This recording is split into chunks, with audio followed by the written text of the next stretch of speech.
तर आज आपण पानिपतातला इन्सिडेंट आहे, प्रसंग आहे, त्याच्यावर येतो आहे. अनेकदा तो संवाद तुम्ही ऐकलेला आहे, बचेंगे तो और भी लढेंगे. आणि मराठ्यांच्या आपल्या इतिहासात हे वाक्य आपल्याला नेहमीच नवचेतना देणारं असते आहे. आणि या वाक्याचं जे उगमस्थान आहे, जिथून हे वाक्य ज्या माणसापासून, त्या थोर माणसापासून आपल्याला मिळालेलं आहे, त्यावर आज आपण बोलणार आहोत. मागच्या चर्चेमध्ये पानिपत ऐकताना आपण मागे पाहिलं होतं की कशा प्रकारे बुंदेलेंनी यमुनेचा काय शोधला होता, उतार शोधला होता. आणि तो उतार शोधून ते नजीबाच्या सेनेला हरवण्यासाठी, मारण्यासाठी नजीबाबादमध्ये घुसले होते. नजीबाबाच्या किल्ल्याला त्यांनी वेढा दिला होता आणि त्या वेढ्यामध्ये कोण अडकून बसली होती? नजीब खानची बायको. आणि हे शक्य होतं की नजीब खानच्या बायकोला ओलीस ठेवून किडनॅप करून नजीबाला आपण शरण आणू शकलो असतो. परंतु मराठ्यांचं ब्रीद होतं की परस्त्रीला, कोणाच्याही बायकोला, बहिणीला हात लावायचा नाही, असं मराठ्यांचं ब्रीद होतं. छत्रपती शिवाजी महाराजांची ती शिकवण होती आणि ते ब्रीद मराठ्यांनी पाळलं. आणि नजीब खानच्या बायकोला त्यांनी कुठलाही त्रास दिला. नजीब खानचा जो सासरा होता, कोणता खान? दुंदे खान. याला ज्यावेळी कळालं की आपली मुलगी त्या ठिकाणी फसली आहे, तर त्यावेळी दुंदे खान आणि त्याचा मित्र कोणता खान? रहिमत खान ना? नव्हतं सांगितलं, सॉरी, त्याचा एक सांगितलं होतं आय थिंक, आहे ना, रहिमत खान काहीतरी होता. तर तो दोघांनी मिळून ते एक आपली सेना घेऊन ते त्या बुंदेलेंच्या सेनेशी लढायला गेले, जेणेकरून आपली मुलगी त्याला सुटका करता यावी. पण मराठ्यांच्या भीमतट्टांपुढे, घोड्यांपुढे या दुंदेखानची काहीच चालली नाही आणि त्यालाही पडावं लागलं. आणि हे बघून नजीब खान घाबरला आणि तो 2000ची सेना घेऊन आपली डोंगराच्या पलीकडे लपायला जायला लागला. आणि वाटेतच त्याला एक भली मोठी सेना दिसली आणि परत तो घाबरला. काही वेळाने त्याला त्या सेनेमधले झेंडे दिसले, ते हिरवे झेंडे होते. त्यावेळी भगवे झेंडे म्हणजे मराठी किंवा हिंदू राजांचे आणि हिरवे झेंडे म्हणजे मुस्लिम राजांचे होते. आणि नजीब खान मुस्लिम होता. त्यावेळी त्याला कळलं की हे काही सेना मराठ्यांची नाही. थोडासा आनंदित झाला. आणि मग दिसले त्याला अनूपगिरी आणि उमराव आणि हे कोणाचे सरदार होते? सुजाचे सैनिक होते. आणि सुजाचे सैनिक होते कारण ते आता त्याला मदत करायला आले होते. आणि हा नजीब मग नाचायला लागला वेड्यासारखा. अरे वा, आता आपली मज्जा आहे. आणि मग त्यांनी अनूपगिरी आणि उमरावगिरीला आभार व्यक्त केले आणि त्यांनी सांगितलं की आपण भाऊ आहोत. तुम्ही अनूपगिरी हे हिंदू होते, मी मुस्लिम असूनही आपण इकडे भावासारखे राहतो आणि हे तिकडून येणारे लोक आपल्याला त्रास देतात, हे तो मस्का लावत होता. त्याच्या मनात हिंदूंबद्दल अतिशय घृणा होती. खरं तर कुठल्याही माणसाला, कुठल्याही परधर्माच्या माणसाविरुद्ध घृणा किंवा राग नसायला पाहिजे. आपण सगळे एक आहोत. परंतु नजीब तसा नव्हता. आणि तो आता अनूपगिरी आणि उमरावगिरीला मस्का लावून राहिलेला आहे. हे गोसावी बंधू तुटून पडले मराठ्यांवर. काय पडले? आणि मध्येच या नजीब खानाने अफवा पसरवली, अब्दाली आया, दुर्राणी आया, माहिती आहे ना. आणि ही बातमी ऐकून अब्दाली काय एकटा येणार होता का? भलं मोठं सैनिकांचं जथ्था घेऊन येणार होता. हे मराठ्यांना माहीत होतं. आणि म्हणून त्यावेळी बुंदेलीची सेना घाबरली जराशी आणि त्यांना वाटलं की ही सेनेपुढे आपला टिकाव लागणार नाही. आणि ते मग पळायला लागले. आणि हे पळायला लागल्यावर या गोसावी बंधूंच्या सेनेने बाणांचा मारा केला, तोफांचा मारा केला. मराठे सैनिक भाजू लागले, मरू लागले, जळू लागले. कोणाला आता नदीच्या पात्रातून परत जायचं होतं. नदीच्या पात्रातून येताना उतार सापडला, परंतु जाताना काही कळत नव्हतं. परंतु जीव वाचवण्यासाठी ते कसेबसे पात्रात शिरले. कोणाला जलसमाधी मिळाली, कोणाला नदीच्या पात्रातच बाण लागला, तोफाचा गोळा लागला आणि तो तिथेच मेला. आणि ही बातमी दत्ताजीला समजली की आपले सैनिक आता माघारी येऊ लागलेले आहेत.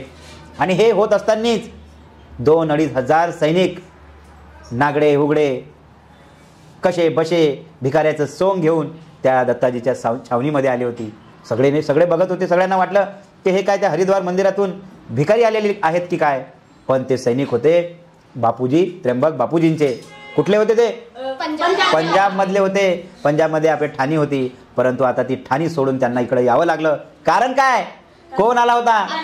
अब्दालीच्या आधी त्याने आपल्या तैमूरला पाठवलं होतं. तैमूर सोबतच अब्दालीचा जो सेनापती होता जहान खान, कोणता खान? जहान खान, हा सुद्धा होता.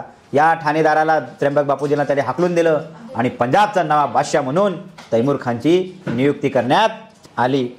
तिकडे मुलतानला अटक किल्ला माहिती आहे ना आपल्याला, तिकडे सुद्धा आपली ठाणी होती. त्यात रघुनाथराव आणि मल्हारबानी वगैरे तिकडे आपली ठावणी बसवली होती. तिथले सुद्धा जिथे जे ठाणेदार होते साबाजी शिंदे, यांना सुद्धा तिकडून पळत यावं लागलं. हे सगळे जण घाबरे घुबरे होऊन दत्ताजीच्या छावणीमध्ये आली.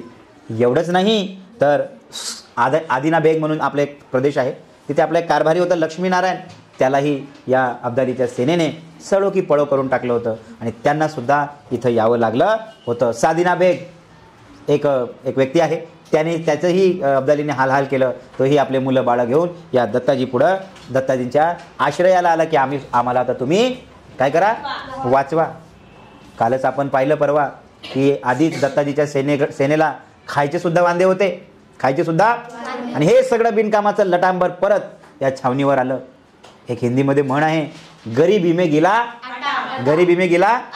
आधीच थोडंसंच पीठ आहे, कशापेक्षा 2 चपात्या होतील, पण पीठ मळताना त्याच्यात ऑलरेडी जास्त पाणी पडलं की ते पीठ गेलं, काय उपयोग आहे का, खाऊ पण शकत नाही. तशासारखी अवस्था झाली. गरीबी में गिला आटा असं झाली, खायला वांदे नाही. या लटांबरांना आता चारायचं कुठं एवढ्या लोकांना, असा दत्ताजी पुढे पेच आला. काय आला? हे तर आहेत, पण अजून एक नवीन बातमी म्हणजे त्यांना हे माहीत होतं की हे तर प्रॉब्लेम्स आहेतच, पण तिकडून अब्दाली 50,000ची ताजी तवानी फौज घेऊन येत होता. कशी? ताजी तवानी. अब्दाली मुस्लिम राजा आणि ताजी तवानी फौज खाऊन पिऊन मटन, चिकन, तंदुरी, बिर्याणी, नल्ली निहार, नल्ली हे सगळं घेऊन ते खाऊन पिऊन येत होते. कशाला? मराठ्यांचा खात्मा करायला ते अब्दाली तो निघाला होता. परंतु या अब्दाली पुढे एक भयंकर कणखर माणूस उभा होता. तो म्हणजे कोण? दत्ताजी. आणि दत्ताजीला हरवणं एवढं सोपं नव्हतं. तर अशा पेचामध्ये दत्ताजी सापडले होते. मसलत भरली संध्याकाळी सरदारांची. दत्ताजी, त्यामध्ये जानराव वाबडे, जनकोजी, बुंदेले, हे सगळे जे सरदार होते, हे सगळे, नारोशंकर, हे सगळे आता मसलतीला बसले. मसलती म्हणजे काय? मीटिंग, सभेला बसले. काय करायचं आता पुढे, काय करायचं आता पुढे. त्यावेळी सगळेजण सांगू लागले, असं करू तसं करू. तिथं बाबाजी भोसले, काल बोललो आपण परवा बाबाजी भोसलेबद्दल, म्हातारे, त्यांनी सांगितलं की हा नजीब लई नालायक माणूस आहे. इकडे तर तो सगळं मराठ्यांना हरवण्यासाठी, मारण्यासाठी अब्दालीला बोलवतोय, सगळे अफगाण टोळ्या तो एकत्र करतोय, सगळे मुस्लिम राजांना तो भडकवतोय. आणि कालच रात्री त्यांनी आपल्या वकिलाला सुद्धा पाठवलं होतं. कशासाठी? चूक नाही, सुलूक करण्यासाठी. सुलूक म्हणजे मैत्री करण्यासाठी म्हणून.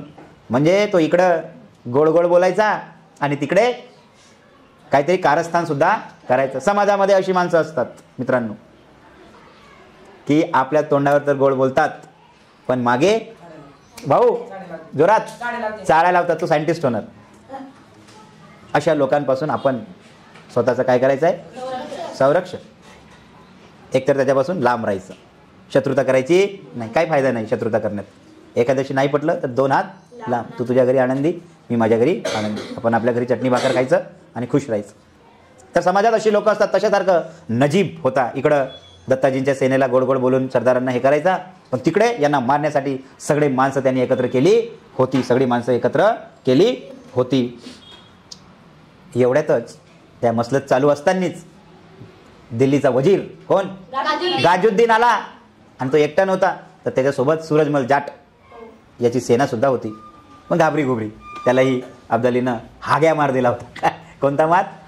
हाग्या. इथं उल्लेख आहे म्हणून सांगितला शब्द. हाग्या मार म्हणजे काय? तर बेदम चोपलं होतं सगळ्या सैनिकांना, हागतले मारलं होतं. कसा? इथं शब्द आहे बरं का पुस्तकात, म्हणून मी तुम्हाला सांगितलं. माहिती पाहिजे आपल्याला. हे जे ग्रामीण शब्द आहे हे सुद्धा माहिती पाहिजे. नाहीतर असं होऊ नये, तुम्ही एखाद्या खेडेगावात गेले आणि एखाद्या मुलानं तुम्हाला म्हटलं ए हाग्या मार मारीला, तुम्ही म्हणाल मार मार. हाग्या मार म्हणजे भरपूर मार. तर असा हाग्या मार देत त्या सूरजमल जाटाच्या सैनिकाला त्यांनी पळवून सोडलं होतं. आणि हा वजीर त्याला सुद्धा घेऊन आला होता. दत्ताजीने त्याला बोलावलं. बोला गाजुद्दीनजी, काय खबर बात? तर गाजुद्दीन म्हणाला की कालच परवाच मी दिल्लीच्या बादशाहची काय केली? कत्तल. वे काय शब्द वापरते, मर्डर वर्डर नाही म्हणायचं. कत्तल केली. काय केली? कत्तल केली. आणि त्याचं प्रेत मी यमुनेच्या नदीत फेकून दिलं. दत्ताजी म्हणाला, बे भैताळा, तू याच्या आधी बी एका बादशाला मारलं होतं, कशाला हे बिनकामाचा आधी जेवढा प्रॉब्लेम चालू आहे हे अशाला अजून कशाला एक प्रॉब्लेम क्रिएट केलं तू? तेव्हा तो म्हणाला, मी जे केलं ते योग्यच केलं. ताजुद्दीन म्हणाला, काय योग्य? दत्ताजी, अहो हा बादशाह याने स्वतः अब्दालीला पत्र धाडलेत आणि त्याचा एक मित्र होता माधुसिंग, की तुम्ही धावत या अब्दालीजी आणि या दत्ताजीचा काय करा? पराभव करा. दत्ताजी खिन्न झाले ना. अरे ज्या बादशाच्या तख्ताला राजाला वाचवण्यासाठी मी इतकं हाल अपेक्षा सहन करतोय, तोच राजा स्वतः त्याला मिळून जातोय. हताश झाले ते. पण काहीही झालं तरी दिल्लीचं तख्त राखायचं, परकीयांना तिथं शिरकाव करू द्यायचं नाही, असं ब्रीद पाळायचं होतं मराठ्यांना. आणि ते ब्रीद ते कर्तव्य पार पाडण्यासाठीच दत्ताजी आज उभे होते. आता काय झालं तरी या नजीबाला सोडायचं नाही. पण लगेच एक त्यांच्या मनात कल्पना आली की यांच्यासोबत हे बिनकामाचं जटांबर होतं, लटांबर, पोरं, बुनगे, लहान मुलं, म्हातारे, कोतारे. तेव्हा दत्ताजीने ठरवलं की आता जर अब्दाली पुढे आणि नजीबा पुढे टिकायचं असेल, त्यांच्यापर्यंत पोहोचायचं असेल, तर हे बिनकामाचे मुलं, बाळं, म्हातारे, कोतारे यांना आपल्याला इथंच सोडून द्यावं लागेल. इथं सोडून द्यावं लागेल. आणि जे तरुण सडसडच्या रक्ताचे सैनिक आहेत त्यांना घेऊन पुढे जावं लागेल, अशी योजना आपल्या दत्ताजीने केली. आणि मग त्यांनी जनकोजी बाबांना आदेश दिला की जनकोजी बाबा, तुम्ही हे बाकीचं लटांबर घेऊन बिनकामाचे सैनिक माणसं घेऊन माघारी जा आणि कुंजपुऱ्यामध्ये थांबा. कुंजपुरा एक ठिकाण आहे त्या भागात. जनकोजी काय म्हणाले? हो काका, मी जातो. असे म्हणाले का? जयप्पा शिंदेचं रक्त, अबे जयप्पा शिंदे म्हणजे फार बाजीरावच्या काळामध्ये एकदम काय म्हणतात शूर सरदार होते. जयप्पा शिंदेचं रक्त असल्यावर त्याचं पोरगं तसं म्हणाल का मी जातो म्हणून? काका मी जाणार नाही, मी सुद्धा तुमच्यासोबत येणार आणि या अब्दालीचा आणि या नजीबाचा घोट पिणार. तेव्हा काका म्हणाले, तुमचं बरोबर आहे, कारण शेवटी तुम्ही जयप्पाचे मुलगा आहात. पण हे युद्ध जिंकायचं असेल तर हे सुद्धा कार्य करावं लागेल. या बिनकामाच्या माणसांना तुम्ही थांबावं लागेल. आणि यामध्ये भागीरथी पण आहे, काशीबाई पण आहे, सगळे खास लोक आहेत. यांचं संरक्षण करण्याची जबाबदारीसाठी कोणीतरी खास माणूस सरदार पाहिजे, म्हणजे पाहिजेच, म्हणून तुम्ही इथून यांना घेऊन जा. काकांचे शब्द ऐकून ते गेले. बाजूला झाले, विभागणी झाली, बिनकामाची इकडे आणि मेन तिकडे. दत्ताजी सैनिकांची पाहणी करत असताना त्यामध्ये एक म्हातारा दिसला आणि तर बालाजी बसा. तर अशा प्रकारे आता दत्ताजीने सैनिकांची विभागणी केली. अर्धे सैनिक बिनकामाच्या इकडे आणि खरे जे आता लढायला जाणार होते तिकडे. सैनिकांची पाहणी करताना दत्ताजींना एक म्हातारा दिसला. अरे मी तर म्हाताऱ्यांना यायला नव्हतं सांगितलं. ते बाबाजी भोसले होते. त्यांना म्हणाले, बाबाजी तुम्ही इथे काय करता, तुम्ही यांच्यासोबत जा. तेव्हा बाबाजी म्हणाले, अरे दत्ता, आता मी 70 वर्षाचा झालो, तिकडे मरण्यापेक्षा मी सैनिक म्हणून या लढाईत मरेल. या शब्दापुढे दत्ताजी काही बोलले नाही. आणि मग त्यांनी पुढची कार्यवाही सुरू केली. कुंजपुऱ्यामध्ये रामजी पंत दिवाण म्हणून होते. त्यांच्या वाड्यामध्ये आता भागीरथी आणि इतर लोक राहू लागले. आणि जनकोजी बाबांना दत्ताजींनी काही काम दिलं होतं की जनकोजी बाबा, तुम्ही या कुंजपुराची पूर्ण गस्त घालत राहायची, कारण इथे खासे सगळे आपले लोक आहेत, तर अब्दालीचे लोक वगैरे येऊन यांना मारू नयेत. तर तुम्ही आपल्या सैनिकांना घेऊन 5000चे सैनिक दिलं होतं, त्या सैनिकांना घेऊन गस्त घालत राहायची. तसेच यमुनेचा जो उतार आहे त्याचं रक्षण करायचं. का? तिकडून नजीब किंवा अब्दाली येऊ नाही शकते म्हणून त्याचं रक्षण करायचं आहे. आणि तिसरी म्हणजे जर तो आलाच घाट उतरून नजर चुकवून, तर त्याला प्रतिकार करायचा आहे, त्याला थांबवायचं आहे. त्याला थांबवायचं हे कामं जनकोजी बाबांना त्यावेळी दिलं होतं. आता त्याच भागामध्ये ठाणेश्वर म्हणून एक ठिकाण आहे आणि त्या ठिकाणी अब्दाली आला अशी सूचना कोणाला मिळाली? दत्ताजी. आता हे ठाणेश्वर जे आहे हे कुरुक्षेत्रामध्ये, कुरुक्षेत्र माहिती आहे ना, काय झालं होतं कुरुक्षेत्र? महाभारताचं लढाई झाली होती आणि या कुरुक्षेत्रामध्ये हे ठाणेश्वर हे ठिकाण आहे. त्या ठिकाणाहून अब्दाली येत आहे अशी सूचना दत्ताजींना मिळाली आणि दत्ताजीला आनंद झाला, कारण कुरुक्षेत्र म्हणजे त्या ठाणेश्वर म्हणजे जंगली भाग होता आणि जंगली भागामध्ये लढाई करण्यामध्ये मराठे पटाईत होते, गनिमी कावा लपून छपून मारा करण्यामध्ये. तर याला या जंगलामध्येच कापायचं, मारायचं अशी योजना दत्ताजीने केली होती. यांना इथेच हरवायचं ही योजना केली होती. आणि त्यासाठी त्यांनी आपले जे जीवाजी भोयटे, सोमाजी भोसले आणि तात्या मानकेश्वर इत्यादी सैनिकांना आदेश दिला आणि हे पुढे गेले. बाबाजी भोसले सुद्धा हे पुढे गेले आणि या अब्दालीच्या सेनेवर तुटून पडले. त्यावेळी अनिकेत अब्दालीच्या सेनेचा जो सरदार होता तो होता वजीर शाह पसंत खान, तो सेनापती होता. वजीरबद्दल बोलतोय मी. त्यावेळी त्या सेनेचा जंगलामध्ये वजीर कोण होता? रहमत खान. हां, मगाशी सांगितलं. आणि आता जे या कुरुक्षेत्राच्या जंगलामधून अब्दालीचं जे सैनिक येत आहे, पहिली जी फेरी पुढची सैनिक जे होते, त्या सैनिकाचा जो सरदार होता तो होता वजीर शाह पसंत खान. आणि हे तुटून पडले, हे तुटून पडले भाऊ. सगळे सरदार बाबाजी भोसले, भोईटे, हे सैनिका, हे सगळे सरदार त्याच्या सेनेसह या अब्दालीच्या सेनेवर तुटून पडले. शाह पसंत खान सरदार होता वजीर त्याचा. आता हे आले होते खाऊन पिऊन अब्दालीचे सैनिक, आणि त्यांच्याकडे होते तोफा, बाण, सुतारनाडे, जंबुडे सगळे होते. आणि या सगळ्या शस्त्रांपुढे मराठ्यांची काही चालत नव्हती. तरी सुद्धा लपून छपून का नाही हा यांनी आपला संघर्ष मराठ्यांनी सुरू ठेवला. कुठे माघार घ्यावी लागली, पण संघर्ष सुरू ठेवला. अंधार पडला आणि तो संघर्ष मग आपोआपच थांबला. तर रात्र अंधार पडला आणि त्यावेळी मग तो संघर्ष थांबला. सकाळी दत्ताजींना बातमी पोहोचली की अब्दालीचे जे सैनिक आहे, अब्दाली जे आहे तो रात्रीच तिथून पसार झालेला आहे आणि नजीबाला जाऊन मिळालेला आहे. रात्री कसं गेले? आपले सैनिक तर तिथं होते. दत्ताजी बघायला गेले तर त्यावेळी दिसलं त्यांना की त्या रणांगणामध्ये आपले सगळे मराठी सरदार सैनिक काय होऊन पडले होते? मरून पडले होते. बाबाजी भोसले, भोईटे हे सगळे त्या ठिकाणी मरून पडले होते. या सगळ्यांना एकत्रित करू त्यावेळी वेळ नव्हता एकेकाचं शरण करण्यामध्ये. शरण माहिती आहे ना? शरण प्रेत जाळण्यासाठी एकत्रित सगळ्यांचे मृतदेह एकत्रित करून, लाकूड खाटा गोळा करून सगळे एकत्रित मृतदेह त्या ठिकाणी जाळण्यात आले.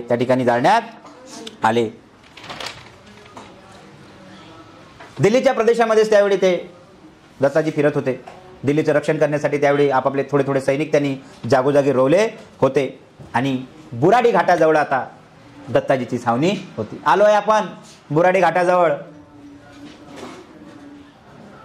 आता बुराडी घाट, आता घाट म्हणजे आपल्याला म्हणजे डोंगरातून वगैरे आहे ना, पण इथं बुराडी घाट वेगळा आहे. बुराडी घाट म्हणजे नदीजवळ ना एखादं हे असते ना आंघोळ करण्यासाठी, किंवा असा जिथून लोक ये जा करू शकतात, त्याला घाट म्हणतात. नदीवर वगैरे गेले ना तुम्ही, गंगा नदी, यमुना नदीवर, तेव्हा तिथं असं काही ते मस्त बांधकाम वगैरे केलं असतं, तिथून लोक येऊ जाऊ शकतात नदीच्या अलीकडे पलीकडे, त्याला घाट म्हणतात. तर त्या बुराडी घाटाच्या अलीकडे 5-6 कोसावर आता दत्ताजीची छावणी होती. कशासाठी? तर अब्दाली या बुराडी घाटातून पलीकडे येऊ नये यासाठी त्यांनी तिथे छावणी केली होती. इकडे भागीरथी भगतराम जमीनदाराच्या वाड्यावर राहत होती. आपल्याला मगाशी पाहिलेलं आहे की खास जे काही विशेष लोक होते त्यांना दत्ताजींनी आपल्या बायको त्यांना काशीबाई यांना सेफ राहावेत म्हणून एका ठिकाणी ठेवलं होतं. इकडं भागीरथी या वाड्यावर राहत होती. आठवडा झाला तिने दत्ताजीला पाहिलं नव्हतं. एका संध्याकाळी ती अशीच बसली असताना तिला घोड्यांचा टपटप आवाज आला आणि दत्ताजी तिच्या पुढे आले. दत्ताजी सावळे होते माझ्यासारखे. सावळा आहे ना मी? हां, कोण म्हणलं गोरे आहे मी? ठीक आहे, कॉम्प्लिमेंट घेतो मी. तर दत्ताजी सावळे होते आणि त्या अंधारा रात्रीमध्ये सावळे दत्ताजी अजूनच काळे दिसू लागले. का? अंधार तर आहेच, पण अजून एक हां दत्ताजीच आहेत. का काळे दिसू लागले अजून जास्त? अबे दगदग बघा ना, आपण मी जेव्हा जास्त दगदग करतो तर माझा हा गोरा गोमटा चेहरा कसा काळा काळा दिसू लागतो. सार्थक दिसतो की नाही? तुम्हीच म्हणता सर तुम्ही आज टेन्शनमध्ये आहात का? नाही, ती दगदग असते. दत्ताजी किती दिवसापासून दगदगीतून निघत होते, जात होते. आणि हा सावळा माणूस, सावळे दत्ताजी अजूनच काळे दिसू लागले. भागीरथीने पाहिलं, त्यांना घेतलं, बोलावलं, बसायला लावलं. ती आनंदित झाली. इतक्या दिवसांनी ती आपल्या पतीला बघत होती. तिने हवं नको ते त्यांना पाणी दिलं, त्यांना आंघोळ करायला लावलं. दत्ताजी म्हणाले आता हा आंघोळीचा वेळ आहे का? तेव्हा भागीरथी म्हणाली अहो आज दिवस काय? तर आज भोगीचा दिवस आहे, जानेवारी महिना. तेव्हा अहो आज भोगी आहे, आज आंघोळ करावी लागेल आणि किती दिवस झाले मी गरम पाणी तुमच्या अंगावर ओतलं नाही. तेव्हा भागीरथीने त्यांना आंघोळ करायला लावलं ना. ओटी काय, उटीचं आंघोळ काय म्हणतात, दिवाळीत करतो ना आपण, अभ्यंग स्नानसारखं करायला लावलं. भोगीच्या दिवशी आपण किती भाज्यांची मिक्स भाजी करतो? हां, 12 वेगवेगळ्या भाज्यांची मिक्स भाजी करतो. भागीरथीने त्या दिवशी वेगवेगळ्या भाज्या धुंडाळून आणून आपल्या पतीसाठी खीर, त्या भाज्या खिचडी असा बेत केला होता, ताट केला. दत्ताजीला काही खाऊन होत नव्हतं, कारण तो म्हणाला की हा नजीब आणि अब्दाली मराठ्यांचं पतन करण्यासाठी या ठिकाणी आलेला आहे आणि मला आता वेळ नाही, मला आता वेळ नाही. आणि मग दत्ताजीने भागीरथीला सांगितलं की भागीरथी, काही झाली तरी हा बाळ जगायला पाहिजे, तू याची काळजी घे. आणि तो निघाला. शेजारी काशीबाई होती. काशीबाई म्हणजे कोण रे? जनकोजी बाबांची बायको. ती तिच्या नजरात बघत होत्या कोणाला? जनकोजीला. आणि हेरलं दत्ताजीने. तर दत्ताजी म्हणाले, मी सांगतो जनकोजीला तुला भेटायला येऊन. आणि दत्ताजी तिथून निघाले. दत्ताजी तिथून निघाले आणि तळावर गेले. तळ म्हणजे काय? हां, जिथं सगळे आपले सैनिक होते त्या ठिकाणी गेले. आणि त्यांना गेल्या गेल्या बातमी कळाली, अत्यंत वाईट बातमी कळाली की हे सगळे नजीब, अब्दाली, त्यानंतर कुतुबशहा, सुजाउद्दौला हे आणि सगळे अफगाण सरदार हे सगळे आता काय झालेले आहेत? एकत्र मिळालेले आहेत. म्हणजे इतक्या दिवसापासून दत्ताजी ज्या हे एकत्र भेटू नयेत, कारण हे एकत्र भेटल्यावर यांना हरवणं फार कठीण जाईल, यासाठी प्रयत्न करत होते. परंतु तो प्रयत्न विफल झाला आणि हे सगळेजण एकत्रित आले. दत्ताजीचं तळ आणि हे जे एकत्रित आलेले तळ लोक होती हे काय फार अंतरावर नव्हते. इथून समजा खडकवासला एवढ्या अंतरावर असतील. त्यामुळे दत्ताजीच्या सरदारांना सूचना होत्या की इकडे काही आवाज करायचा नाही, तुतारी वाजवायची नाही, ढोल वाजवायचा नाही, नाहीतर त्याला कळेल की आपण इथेच आहो, इथेच आहो.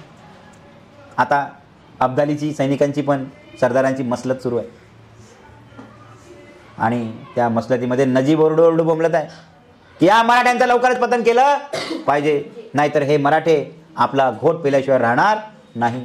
त्यावेळी अब्दाली म्हणतो, हे तू मला सांगायची गरज नाही, मी इथे त्याचसाठी आलेलो आहो.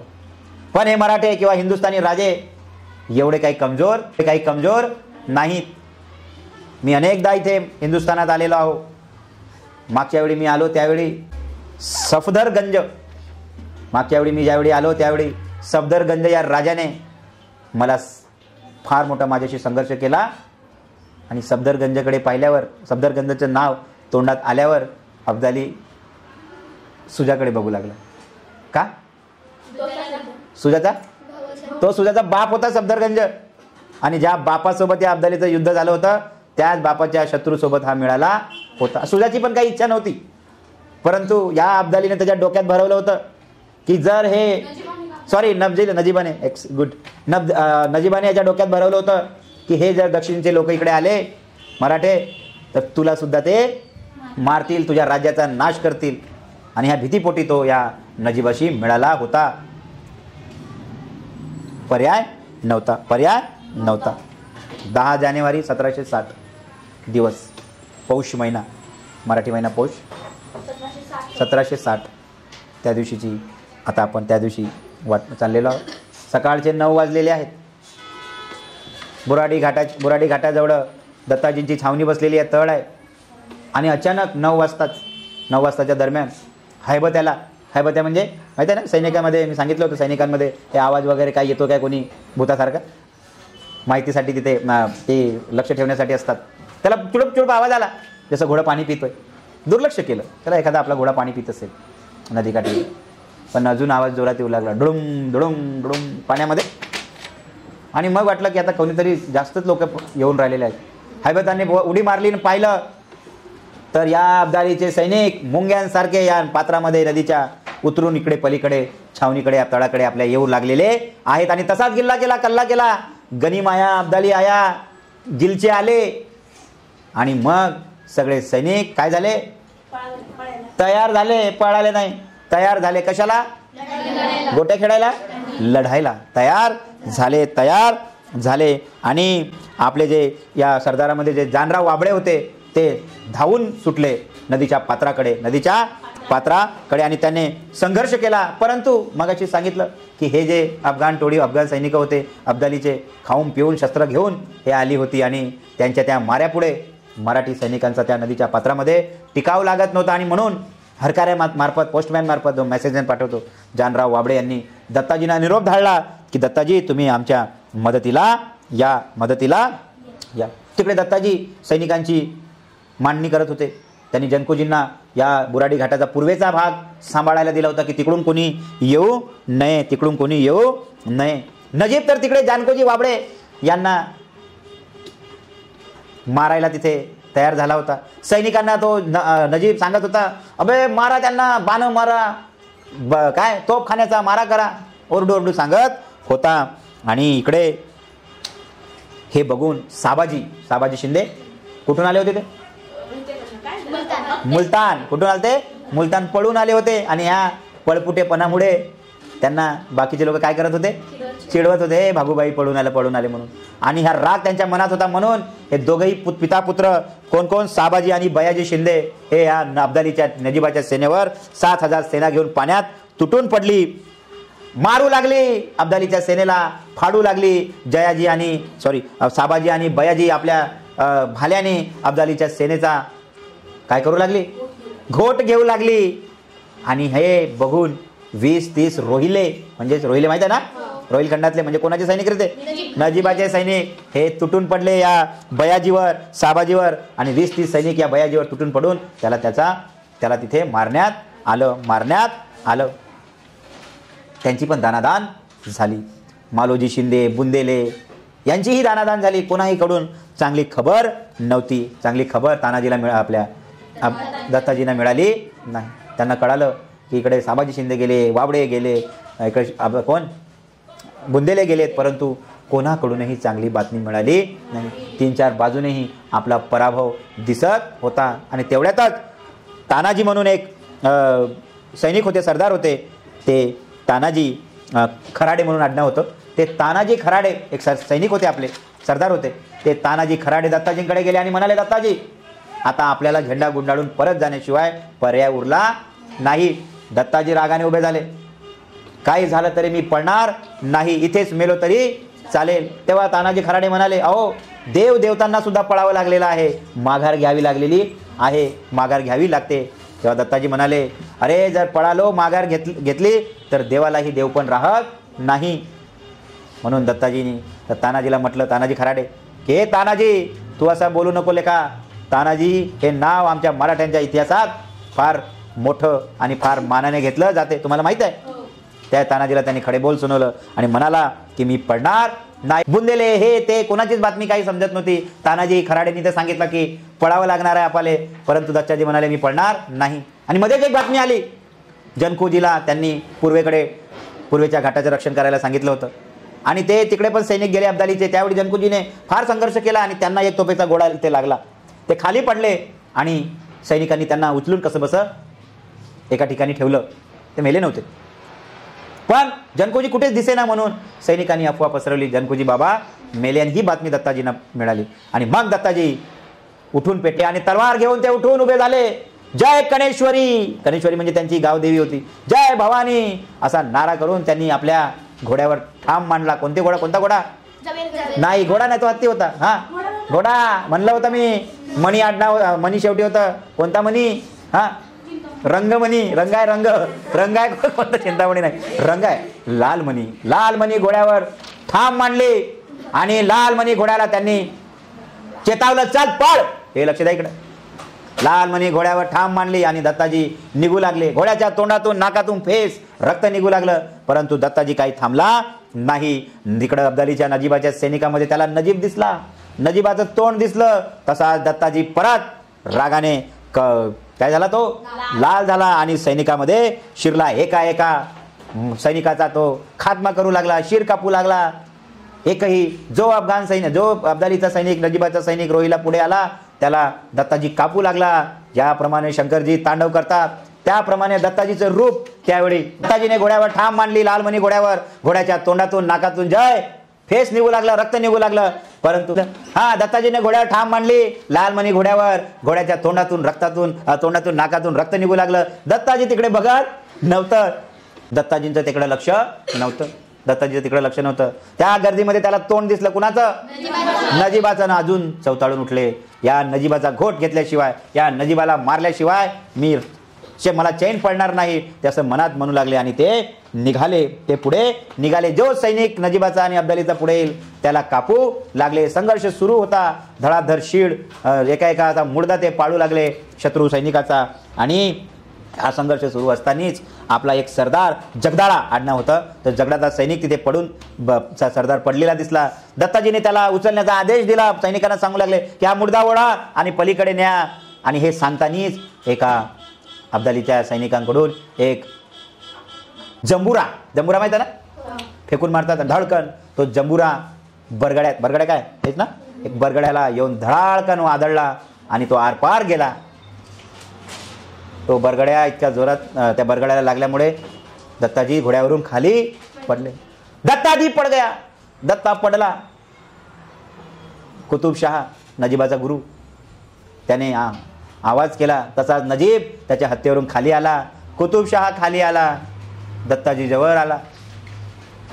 दत्ताजी खाली रक्ताच्या थारोळ्यात पडले होते. ते दोघेही दत्ताजी जवळ गेले आणि त्याला म्हणाले, रक्तात पडलेल्या थारोळ्यात पडलेल्या दत्ताजीला ते दोघे म्हणाले. त्यानंतर कुतुबशाह म्हणाला, क्यों पाटील, और भी लढोगे क्या? थंड पडत असलेला देह, अंगात शक्ती नाही, तरी सर्व शक्ती एकवटून दत्ताजीने आपले डोळे त्या दोघांकडे टवकारले, रागाने लाल बुंद डोळे, आणि म्हणाला, दत्ताजी बचेंगे तो